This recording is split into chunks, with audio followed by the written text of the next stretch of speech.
que volto sempre aqui ao Palácio da Bolsa, à Associação Comercial do Porto. Gosto mesmo de vir aqui e estar com os membros desta casa. E cumprimento, obviamente, os meus parceiros de painel. Pegando, se calhar, naquilo que o Jorge Macedo referiu dos países de rendimento intermédio, só o que isso quer dizer, que é uma expressão que eu penso que caracteriza a economia portuguesa nas últimas 2 décadas. Se nós olharmos para o PIB per capita em paridade de poder de compra no ano 2000 e hoje, relativamente à média da União Europeia, nós estamos numa posição bastante abaixo do que estávamos no ano 2000. Ou seja, no ano 2000 nós atingimos o ponto máximo de aproximação à média da União Europeia, que foi 85% do PIB per capita em paridade de poder de compra, e desde aí, em resultado, por um lado, de baixas taxas de crescimento, mas de sucessivas crises, ou seja, Portugal neste momento está em risco mesmo de acordo com as previsões do Governo, ou seja, as previsões do Governo no orçamento são de um crescimento em 2023 de 1,3%. 1,3% é um valor tão baixo que facilmente, em algum período durante 2023, a economia pode estar próxima da recessão, ou seja, podemos escapar, esperamos que sim. Não depende só de nós, ou seja, estamos numa situação muito instável, mas se essa recessão acontecer, será a quinta em 20 anos.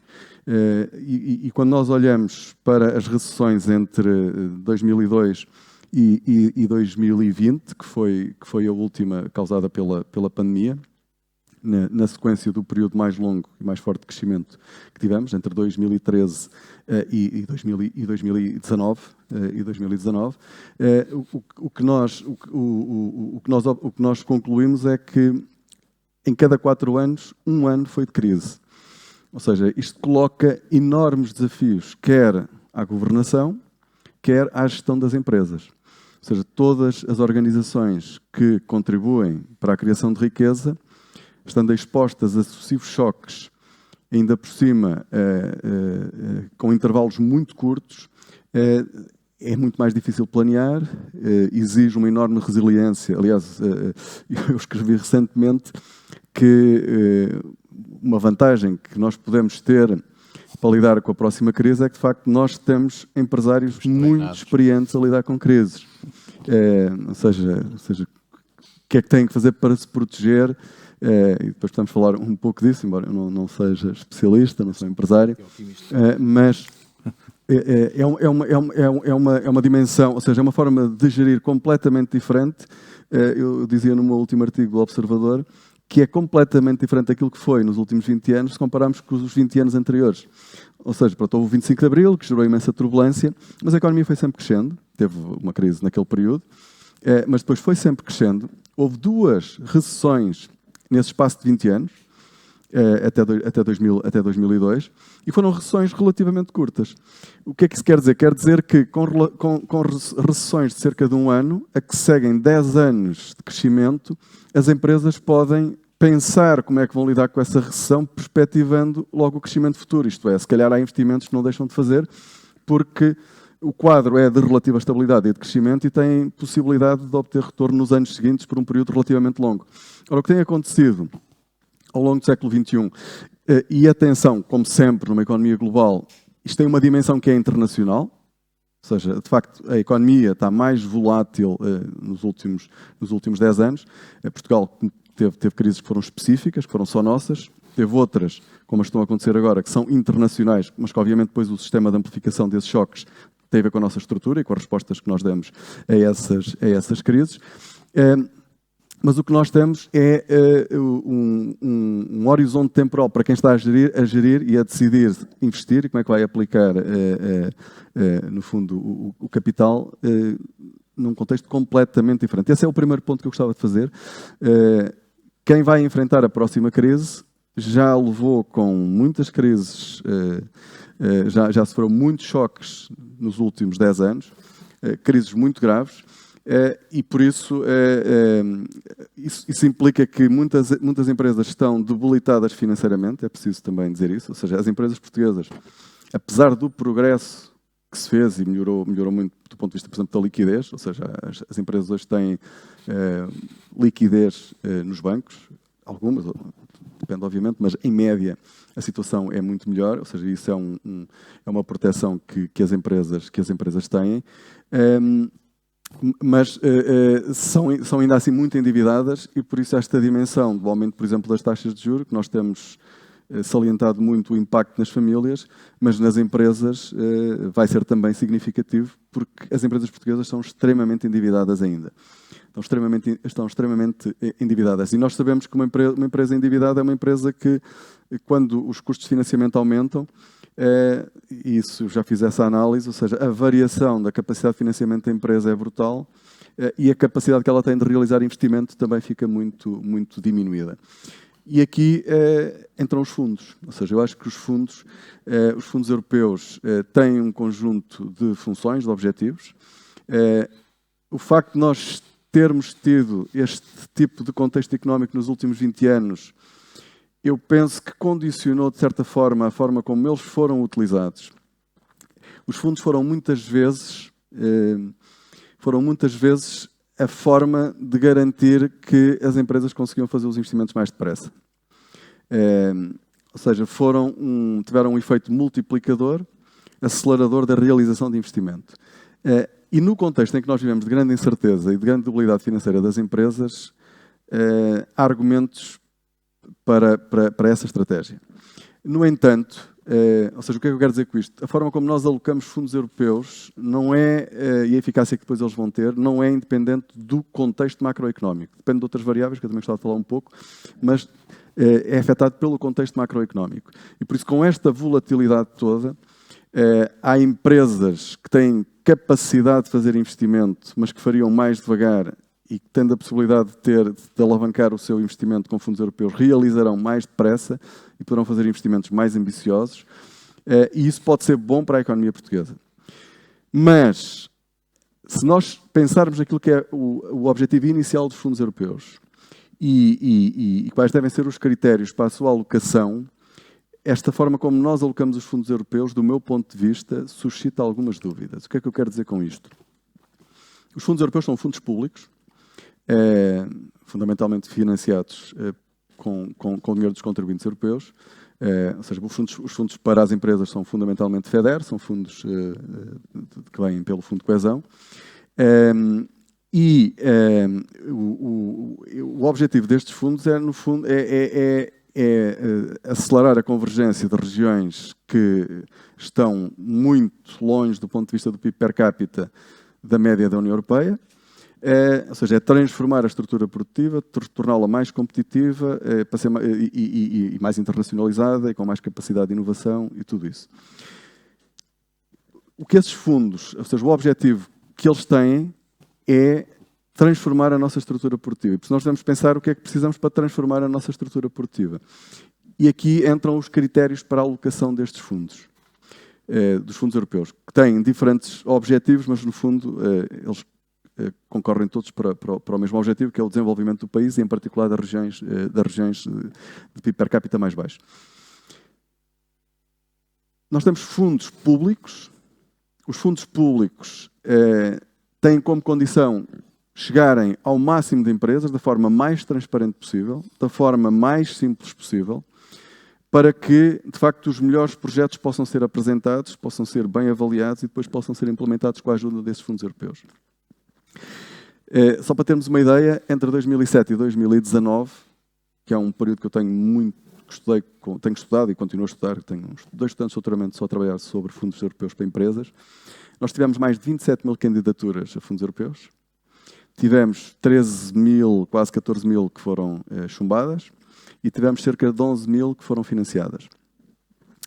E depois, nas 11 mil que são financiadas, nós temos um grupo de empresas, que são cerca de 30% dessas 11 mil, que receberam 65% dos fundos entre 2007 e 2019. O que isto quer dizer é que nós temos muitas empresas que recebem sucessivamente fundos. Um paper que nós temos concluído, que praticamente já foi apresentado em vários sítios, avalia precisamente o efeito de múltiplos subsídios à mesma empresa. Ou seja, se há vantagens ou não. Porque uma das grandes questões nos critérios de atribuição de fundos são fundos públicos, se nós devemos distribuí-los pelo máximo de empresas, isso implica dar menos montantes e não repetir, ou se, pelo contrário, devemos ter uma estratégia onde nós repetimos, até que se for preciso, com programas diferentes, com montantes diferentes, e, no fundo, aliás, é o título do nosso paper, nós fazemos a analogia com as vacinas, é assim um booster shot, ou seja, se dermos um segundo tratamento à empresa com um segundo fundo, se isso funciona, como nós também precisamos nas vacinas ter vários reforços. Não é? Ou seja, é uma questão em aberto, é uma questão que não há muitos estudos a nível internacional sobre isto, há muito poucos mesmo, e aqui uma nota importante, Portugal... na linha daquilo que eu referi há pouco, da transparência, Portugal disponibiliza os fundos aos investigadores, obviamente, os dados sobre os fundos aos investigadores, obviamente anonimizados, ou seja, eles estão disponíveis numa folha Excel na Agência de Desenvolvimento e Coesão, mas depois, para podermos fazer a análise do efeito que se tem na empresa, nós precisamos de ligar isso ao balanço das empresas, que é feito através do IES. Isto é feito pelo INE, tudo anonimizado, não há, nem sequer temos curiosidade por isso, obviamente, nem tínhamos maneira de saber, é tudo anonimizado, e nós conseguimos ligar o fundo que é atribuído depois ao desempenho da empresa.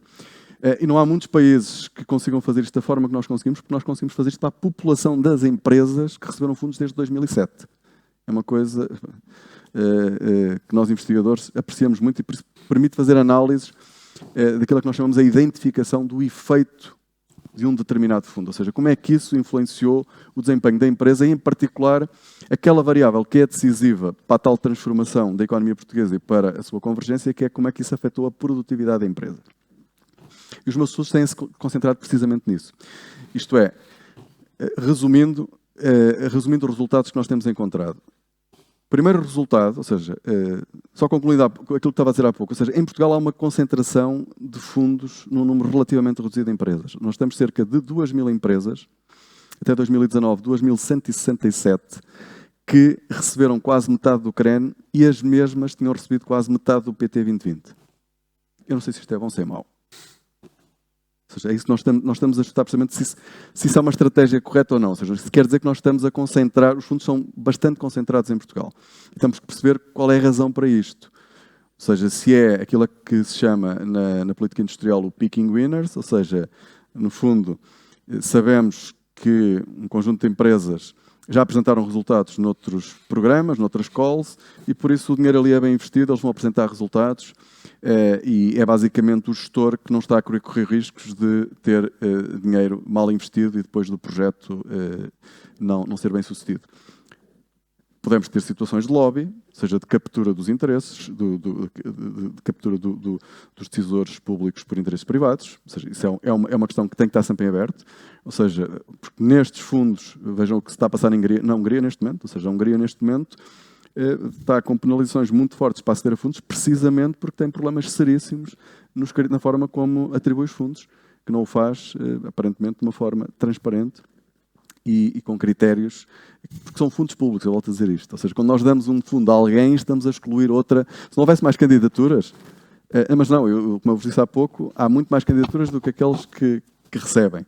E por isso, é muito importante esta questão de saber, ou seja, porque é que essas empresas têm. Ou seja, eu não tenho, digamos, sou relativamente agnóstico em relação a isso. Aliás, é um facto.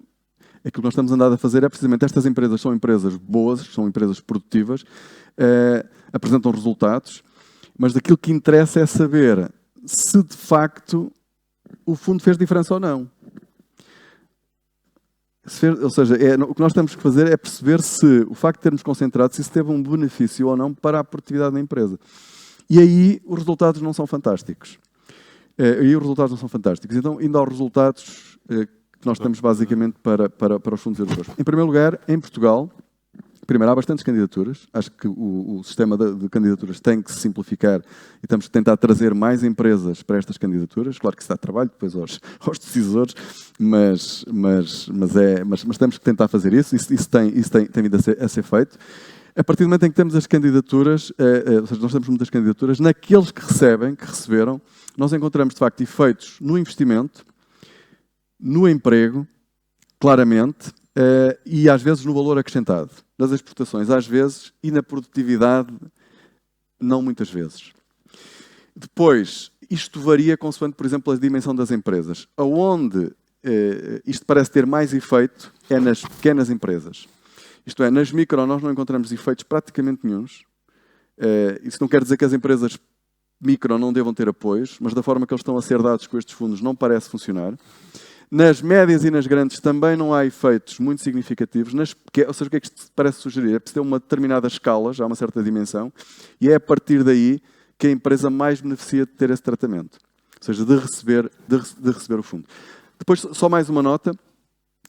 O desenho, ou seja, obviamente é o número de empresas a que se dá, qual é que é a quantidade e depois como é que se dá.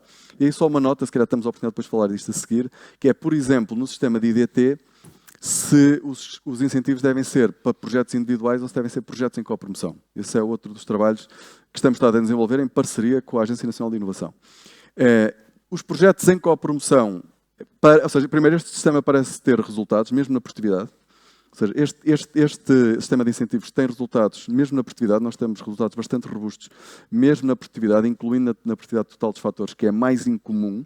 E depois, é que se de facto um projeto em copromoção que envolve várias empresas e em particular se envolve uma entidade do sistema científico e tecnológico, se tem vantagem em relação a um projeto individual. E também parece ter algumas vantagens, sobretudo, mais uma vez, para as pequenas empresas. E por isso a forma como se desenha, como se definem os critérios, é essencial para depois termos resultados na produtividade e para que os fundos possam cumprir o objetivo primeiro para que foram disponibilizados, que era para aumentar a competitividade da economia portuguesa, para fazer crescer a economia portuguesa. Muito bem, Sr. Temos aqui vários tópicos